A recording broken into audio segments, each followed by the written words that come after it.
Mon discours aujourd'hui sera en anglais. Je m'excuse, on n'a pas de sous-titres aujourd'hui. Je n'ai pas pensé à ça. Mais si vous ne comprenez pas, je peux vous envoyer ça par courriel si vous me demandez. Okay, so for those of you who do not know me, my name is Michelle Tan Seung Vo, the nephew of Yung Nguyen. Some of you might know her as Yasmin or Yumi. I knew her as Yung, which means Aunt Yung in Vietnamese. I live in Brossard. I work in animation. I work in IT. I'm an English teacher. I'm a DJ, and I've done activism in the Asian community. So that's in a nutshell who I am.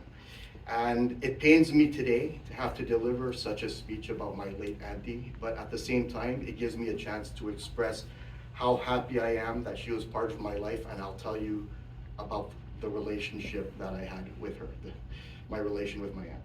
And as most of you have noticed by now, my mom's side of the family is very big.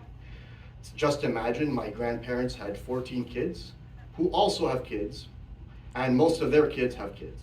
So that should give you an idea of its size, and let's not forget the distant relatives in Vietnam, most of whom I've never even met. So that should give you an idea. And when you have a family that big, it's quite normal that you won't always get along with everybody to the best of your abilities. People are people. But Yiyung was someone who genuinely got along with everybody because she just loved everyone regardless. And they loved her. She had the best vibes possible. And like in my case, what doesn't help is the old school conservative Vietnamese approach to handling problems with the extended family, especially when it comes to the elders, because the strategy is basically to do nothing and let them believe that everything's cool. Mm-hmm.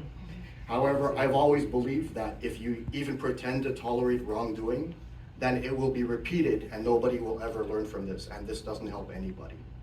So Yiyung was always somebody that I could count on for a second opinion, and she would listen, she would show me empathy, and she would encourage me to speak my mind and just give me advice. And she always appreciated my honesty, no matter how brutally honest I could sometimes be. And to this day, so basically today, I'm not gonna let her down. She was against animal cruelty. She was not materialistic. She was not privileged. She was not condescending or arrogant in any way. She was not a far-right conspiracy nut. She was not exaggeratingly conservative. She was very open-minded. She was not racist, and she was not a pro-colonizer. She was very proud of who she was, a Vietnamese woman who loved everybody, and she was very open to learning about different cultures as well. She was one of the good ones. So she was always thoughtful, she was generous, she was inclusive, understanding, unselfish, down to earth, open-minded, empathetic, and again, she had the most positive vibes that anybody could ever have, and she supported me in everything that I did. Whether it was a karaoke performance, my hosting duties at a wedding, or even activism, Yiyung was always the first to show appreciation and encouragement. I have quite a few stories that I could share, but to be brief, I'm going to share you one anecdote, which really made a difference in my life. In 2020, following the tragic death of George Floyd at the hands of the Minnesota police, I was asked by the organizers of the Asians for Black Lives rally in Montreal's Chinatown to make a speech on behalf of the Asian community, as I used to organize talent shows there.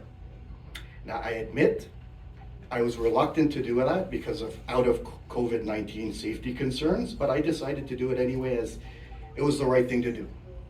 I told my parents that I was going to join a peaceful protest and make a speech against police brutality, and surprise to surprise, my parents were against me going and gave me a really hard time. And in the past, I would have probably just submitted to that and listened to them, but turning down the opportunity to represent your community at such a crucial moment was not an option, especially when the whole world was hurting over this tragedy. Sorry. So I told my parents, look, too bad. If you want to stay home, that's your choice, but I'm going to fight for my community. They were really not impressed with this statement, to put it very mildly. The protest went well. without incident. My speech was very warmly received, and later that night, Yiyung emailed me to ask for a recording or a copy of my speech. And I'm not really sure why, but it turned out that my mom ended up telling her sister about my involvement and secretly being proud of me. Now, unfortunately, I don't have any recordings of this. I didn't take any, so I sent my ANTA speech that I typed out by email.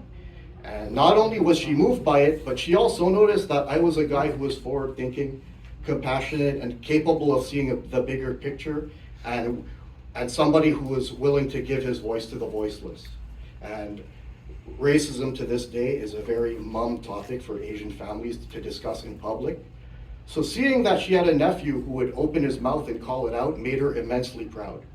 I guess maybe it's because she lived in California for so many years that she's so progressive and inclusive. But in any case, she immediately emailed my speech to other members of the extended family and told them just that. And at that moment brought us even closer than we ever were before. She was proud of that I showed courage, I showed empathy for others, and that basically, you know what, I'm sorry, wasn't ready for this. And she was very proud to have me as a nephew, and that I was able to connect with so many people. So to be clear, Yiyung and I did not speak very often, as much as I would have liked to, but we were very close and had lots to discuss whenever she was at my house. Both of us were fluent in basic Spanish. We both like Spanish music, as well as singing Spanish language karaoke songs. We love trying different types of cuisine and even cooking some of these dishes at home. And of course, we talked a lot about subjects of progressive nature. And I would tell her about my experiences in South America and how people with so little money can still have happy families and love each other and still be generous to each other despite lack of resources. And she would talk to me about the time she went to Vietnam and saw that white tour groups were always booked in much better hotels and restaurants than her group, even if she paid the same price that they did.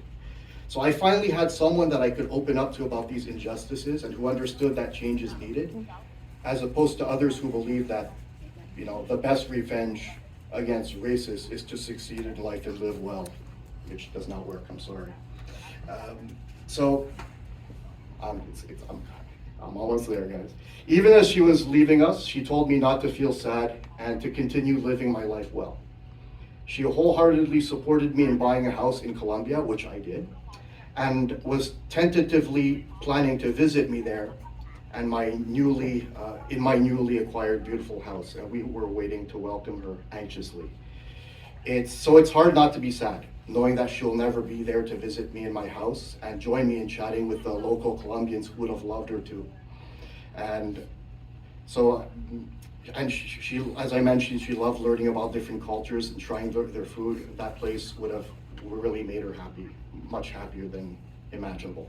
And she was an animal lover just like me. And over the past 10 years minimum, at Christmas time, even if I was old enough not to expect any gifts, she will always think of me and never forgot to send me something. So I will never forget you, Auntie. I love you forever. And I will always hold a special place for you in my heart. Your photo will forever grace my home.